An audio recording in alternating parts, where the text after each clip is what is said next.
Oui, cher Olivier Delagarde, il est des moments où la tradition, où le protocole, et j'insiste, est peut-être changé, mais avec l'accord des élus, monsieur le maire, monsieur le président de la métropole, monsieur le président du conseil départemental, monsieur le représentant du président du conseil régional.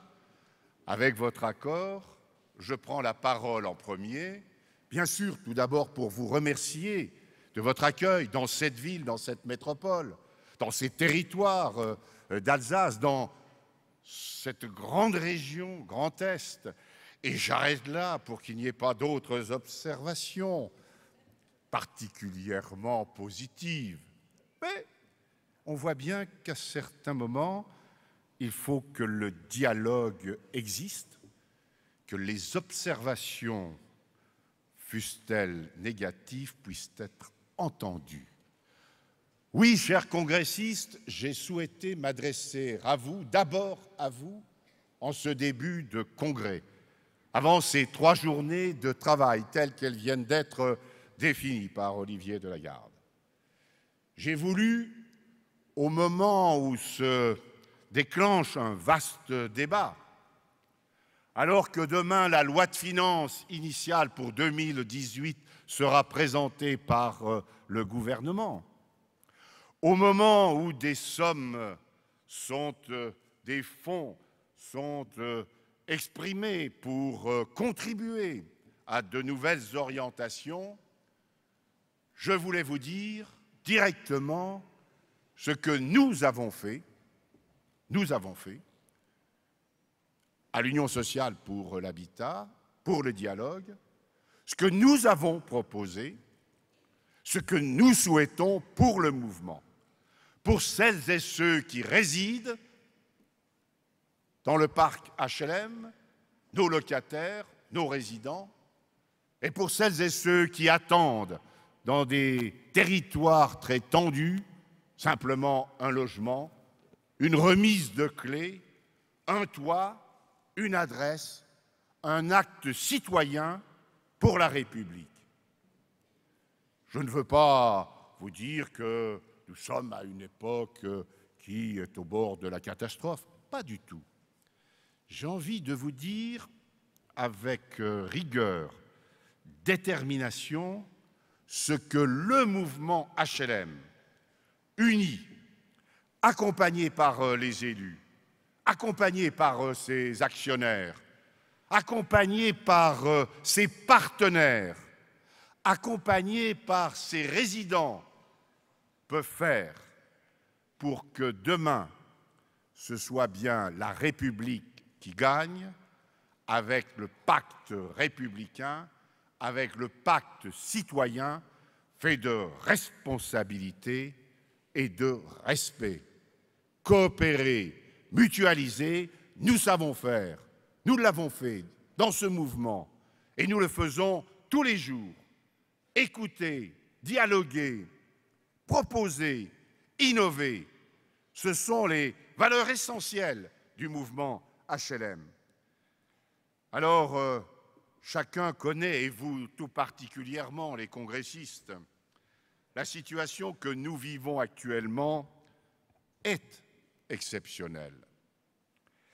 Elle est exceptionnelle déjà parce que vous avez construit, organismes d'HLM, toutes familles confondues, plus que jamais, dans une montée de la production ces dernières années, qui était exprimée par une volonté politique, par aussi les nouveaux outils dont on s'est doté, pour savoir où il y a de la demande et quelle demande. Vous avez réagi, vous avez travaillé, et n'oubliez jamais le nombre d'emplois dans le bâtiment, dans toutes les familles, tous les métiers du bâtiment. Cher Jacques, je te salue. Et c'est pour dire que nous ne sommes pas seuls.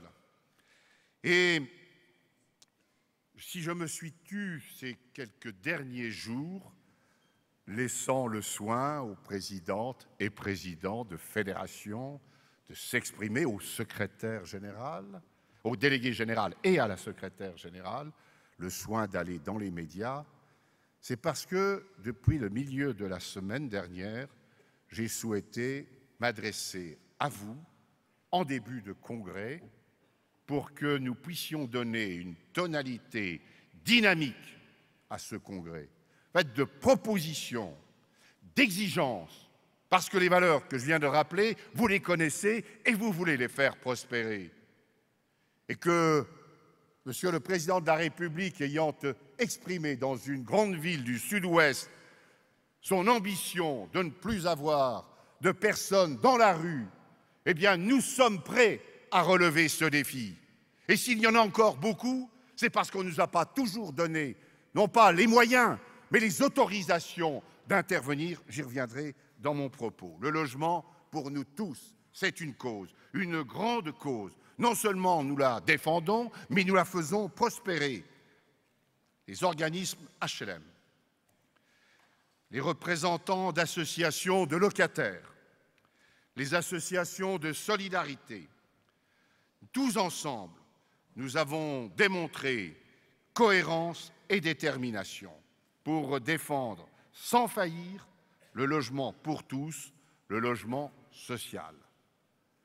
Et puis, chacun a ses références, on les prend à l'aune de l'histoire, à l'instant où elles ont été prononcées, où elles sont toujours valables. Oui, ce matin, je voudrais citer Roger Quillot, qui fut président, ministre déjà, du logement et président de notre mouvement. Et quel président! L'honneur du mouvement HLM, disait Roger Quillot, c'est de servir une cause majeure, le droit à l'habitat, la garantie de l'existence de chacun et la forme concrète de la liberté. Les 5000 congressistes, militants et professionnels du logement social qui participent à nos travaux, les 80 000 salariés des organismes HLM, vos 12 000 présidents, administrateurs, bénévoles, les nombreux élus locaux qui nous soutiennent sont unanimes. Notre cause ne peut pas s'accommoder de voir reculer le logement social en France par la baisse des APL et la remise en cause de la capacité à agir des organismes HLM, donc à entretenir et à construire. Ce refus n'est pas simplement un mouvement d'humeur, quelques critiques, méconnaissances, pas du tout. Nous ne sommes pas ignares des défis que doit relever notre pays. Et vous permettrez au président du mouvement HLM d'ajouter qu'ayant siégé à la commission des finances de l'Assemblée nationale pendant quelques décennies, je sais aussi comment se passaient les discussions, les amendements qu'en votre nom on pouvait défendre et qui étaient refusés alternativement par les majorités ou par les oppositions, même si le même courant pouvait présenter ou le même élu pouvait présenter des amendements. Donc cette histoire, je la connais particulièrement et je mesure ce que nous pouvons faire, nous, maintenant. Eh bien, je vous y invite. Nos organismes, vous êtes des militants, partout en France, dans les villes, les bourgs, en Outre-mer, dans les quartiers qui souffrent, les territoires que l'emploi, que les services publics ont abandonnés. Nous sommes dans la République vivante. Nous voyons la réalité telle qu'elle est. C'est au nom et au service de l'intérêt général que nous conduisons, que vous conduisez vos actions. Nous ne faisons pas que loger des familles, des personnes. Nous sommes mobilisés chaque jour pour accompagner les parcours de ceux et de celles que la société tente à laisser de côté. Nous ne faisons pas œuvre de charité. Notre action est une action de justice, de solidarité, une action économique, une action citoyenne. Et j'ai l'habitude, et je le cite de plus en plus, le programme de développement humain des Nations Unies. C'est simplement un rapport annuel. Ce sont simplement des chiffres toujours dans les mêmes colonnes. Et dans ce rapport du PNUD, depuis plus de 10 ans, nous avons régressé. Nous sommes passés pratiquement du second rang au 6e ou 7e. Où s'arrêtera cette régression culturelle, sociale, économique? Pensez au PNUD quand par hasard vous aurez quelqu'un qui vous contredira, qui vous dira « mais non, c'est pas comme ça ». Si le logement dans un pays civilisé, dynamique, dans un pays riche, est un élément essentiel pour tous. D'abord, le logement. Et pour cela, nous agissons. Constatant que la pauvreté progresse, il nous faut faire des efforts. C'est ce que nous avons fait. Durant les 3 jours qui viennent, avec vous, nous montrerons au pays, aux responsables, dans la qualité de nos débats, de nos échanges, que les organismes HLM sont en permanence en mouvement pour répondre aux besoins des territoires, pour encourager les innovations locales, les dynamiques solidaires, pour innover dans l'acte de construire et préparer la transition climatique. Nous sommes la France qui innove et qui pense à l'avenir. J'ai eu l'occasion de dire à un ministre, Bercy ne connaît rien à la France, à la vraie France. On me l'a reproché, on m'a dit que j'étais un peu dur, qu'il fallait que je revoie mon jugement. J'ai envie simplement de dire que parfois, vous voyez, je modère mon expression pour ceux qui l'ont entendu dans ma bouche. L'anti-France, je sais où elle est. L'anti-France, pour moi, elle se niche à Bercy. Depuis plus de 25 ans, les mêmes, génération après génération, nous disent « mais il y a assez de logements, l'État n'a plus à s'en occuper, le marché y pourvoira ». Je vous parlerai tout à l'heure des plus déshérités, combien ça coûte, comment ça explose la ligne budgétaire chaque année et comment nous pourrions réduire de 50% la facture de l'État. Voilà, on ne couvre pas tout le logement. Nous sommes avec nos collègues de la promotion immobilière privée sur des segments de population qui peuvent être différents, qui peuvent passer, pour ceux qui réussissent, d'un parc à l'autre, du parc public au parc privé, et parfois revenir parce qu'il y a un accident de la vie, il y a des incidents de parcours, il y a la traîtrise de l'accident, il y a parfois, oui, des erreurs. Est-ce que l'homme qui a commis une erreur, est-ce que l'être humain qui a commis une erreur n'a pas le droit à un toit, à une adresse, à retrouver une dignité? Le logement y participe dans ses différentes formes. Alors oui, je le dis avec force, si le président du mouvement HLM doit s'exprimer, il doit s'exprimer sur ces thèmes-là, sur l'humain, qui nous préoccupe au premier chef. C'est pour des hommes, des femmes, des familles que nous construisons pour les accueillir, les accompagner, pour faire en sorte qu'il y ait une dynamique personnelle, sociale, culturelle, et tout ça dans l'économie.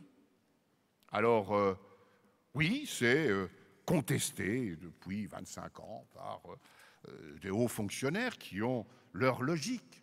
Mais c'est la logique de l'instant. C'est la logique un peu à la mode aujourd'hui. On réagit toujours dans l'instantané et on oublie le lendemain qui déchante, que ce qui coûte un peu aujourd'hui, demain coûtera beaucoup plus cher. Alors nous devons, et sans que votre président donc se taise, dire les choses avec force.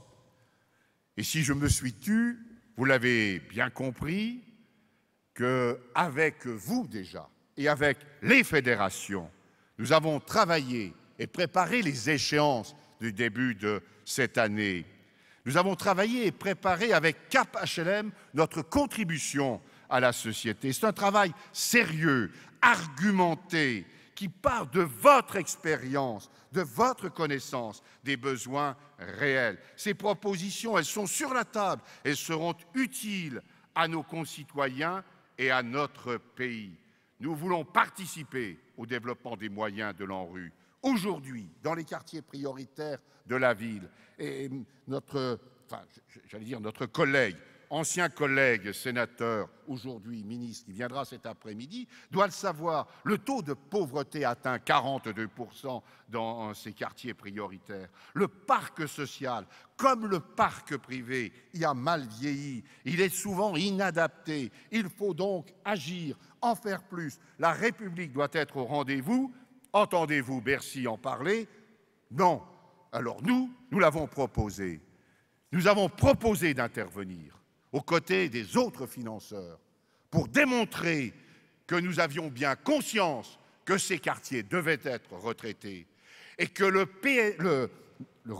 renouvellement, les opérations de renouvellement urbain de la première génération, suite à l'action de Jean-Louis Borloo, ces travaux sont une réussite.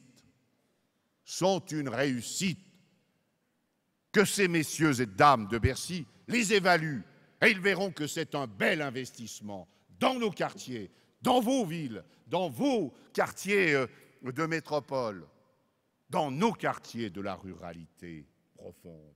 Même là, il y a eu des actions d'accompagnement. Nous voulons aussi acheter dans le parc privé 8000 logements, c'est ce que nous avions proposé, et les mettre à disposition des associations en faisant des solibailles HLM. Savez-vous que les nuitées hôtelières coûtent à l'État plus de 17 € par nuit? Nous proposons un dispositif à 6,65 €. Sur un an, c'est 30 millions que nous proposons à Bercy d'économiser. Alors je pose la question, ils n'en veulent pas? Mais de toute façon, c'est bien au Parlement d'aujourd'hui, renouvelé pour le Sénat, nouvellement pratiquement élu pour l'Assemblée nationale, de se prononcer sur ces crédits et de dire si oui ou non, on nous permet, comme on l'a proposé, de lancer des opérations d'économie de fonctionnement, mais aussi de qualité pour l'accueil, y compris des plus défavorisés. Et cette parenthèse dans une vie doit rester la plus courte possible pour réintégrer la société de celles et de ceux qui travaillent, de celles et de ceux qui apportent leur contribution à l'État. Nous voulons continuer donc de développer des logements accompagnés. C'est une réussite. Nous avons pris l'initiative, le mouvement HLM. Nous avons expérimenté avec des associations. C'est une solution innovante socialement. Et nous voulons la pérenniser, l'amplifier. Et toutes celles et tous ceux qui sont des hommes et des femmes de bonne volonté devraient soutenir ce projet. Nous voulons élargir nos compétences pour accompagner les villes, notamment les petites villes, dans la réalisation d'équipements, les maisons de retraite, les pôles de santé, autres services d'intérêt général. Nous voulons mobiliser notre mutualisation. C'est vous qui l'avez voulu, la mutualisation. C'est vous qui l'avez acceptée. C'est vous qui l'avez mise en œuvre. Et c'est vous qui en bénéficiez. Pas un centime ne s'échappe. C'est ça le respect pour l'argent de nos locataires. Et au lieu de cela, ce sont 120 organismes qui pourraient être mis en difficulté dès l'année prochaine si, tel qu'il est présenté, le projet de Bercy s'applique. Nous voulons mobiliser notre trésorerie pour avoir le plus de prêts de haut bilan et accélérer la rénovation énergétique. C'est notre responsabilité pour l'avenir. C'est aussi un moyen de maîtriser les charges des locataires, donc de baisser la quittance. Mais même lorsque nous proposons, avec la Caisse des dépôts, des moyens innovants pour financer ces investissements, sans peser sur la dette publique, on nous oppose la réduction des dépenses, donc la réduction des investissements. C'est un choix que les Français et les parlementaires devront juger. L'immédiateté de l'affichage, de l'idéologie, ou le souci, ou la responsabilité du futur. Nous voulons produire grâce au Fonds national des aides à la pierre, plus de logements à très bas loyer. Il y a besoin, il y en a des besoins. Les occupants, les demandeurs sont de plus en plus pauvres. 1 sur 2 vit sous le seuil de pauvreté. Ce sont des salariés précaires, des retraités pauvres, des jeunes à temps partiel. C'est à eux prioritairement que notre pays devrait destiner le choc de l'offre. Nous voulons mettre en place un coup de pouce accession pour aider les locataires HLM à accéder à la propriété sociale. Car l'accession sociale, celle de nos COP et de nos SACICAP, c'est une accession à prix maîtrisé, une accession réussie et non un investissement spéculatif. Nous voulons nous organiser et nous mobiliser pour faciliter l'accès à l'emploi, à la création d'entreprises des jeunes locataires diplômés qui galèrent, trop souvent victimes d'une discrimination injuste. Nous voulons développer la maîtrise d'ouvrage social pour maîtriser le prix de la production et lutter contre la dépendance des territoires au bon vouloir de la promotion d'ailleurs. Oui, c'est un choix, la régulation ou la loi du plus fort, du plus aisé. Être respectueux des locataires et des accédants. Tout cela, nous ne le cachons pas, nous l'avons proposé, nous l'avons même discuté. Alors, discuter, c'est une chose, être entendu et compris, ça ne m'apparaît pas aujourd'hui une évidence. Mais il faudra peut-être continuer à le faire sans cesse pour bien démontrer que nous ne cachons rien. Nous savons financer nos propositions sans alourdir la dépense publique. Le camp de la responsabilité pour la France, pour son avenir, c'est vous, c'est nous, c'est le mouvement HLM. Alors, faut-il renoncer? Je vous le demande, faut-il renoncer? Non, non, on ne peut pas renoncer. Et nous ne renoncerons pas. Nous avons fixé une ligne rouge, vous la connaissez. Pas de baisse des APL, car depuis 15 ans, celles-ci, au-delà de l'augmentation de la ligne budgétaire, ont perdu en efficacité 15% de leur pouvoir d'achat. C'est ça la réalité. Il y a peut-être une ligne budgétaire qui augmente chaque année, mais son efficacité diminue. C'est cette question qu'il faut poser. C'est cette question qu'il faut résoudre. C'est de nouvelles équations que l'on doit mettre en œuvre. Oui, il faut faire des économies, mais nous savons aussi en faire dans le mouvement HLM. Mais nous voulons aussi que cet argent des locataires, quand on parle parfois de fonds propres, de trésorerie, elle est simplement utile à faire l'ensemble de nos métiers pour le bonheur du plus grand nombre ou la satisfaction du plus grand nombre. Nous allons avoir au cours de ce congrès des travaux, et je l'ai dit, je souhaite qu'il soit serein pour montrer la force et la diversité du mouvement et aussi l'esprit républicain qui nous anime. Nous allons recevoir des ministres, chacun ici s'en sentira responsable. Nous ne tairons pas notre refus, nous maintiendrons nos propositions, nous écouterons leurs réactions et surtout, nous mènerons le débat jusqu'au bout. Ce congrès est une étape qui doit être à notre image, solide et déterminée, préoccupée avant tout d'une chose, de notre cause, la défense du logement pour tous. Dans les jours qui viennent, nous irons ensemble, vous irez à la rencontre de vos élus. Certains sont déjà ici et nous soutiennent. Des collectivités locales, des territoires. Vous irez voir vos parlementaires pour leur expliquer la situation. Et vous mesurerez avec eux les conséquences dans la région, dans le département, dans la ville, dans la métropole, pour l'emploi, pour les locataires, pour les demandeurs. Les dégâts que cela va faire dans nos entreprises. Je compte sur vous. Nous pouvons compter les uns sur les autres. Soyons unis. Vous pouvez compter sur l'union. Elle a montré ces dernières semaines, cette union, son vrai nom, c'est-à-dire une unité dans la diversité culturelle, voire économique de nos familles, mais une unité de ton, une unité dans la volonté d'expliquer, de convaincre et d'être offensif. Nous pouvons trouver une autre voie que celle qui est proposée. Alors comptez sur notre détermination, sur ma détermination, avec vos présidentes et présidents de fédération. J'en suis sûr, nous pouvons réussir.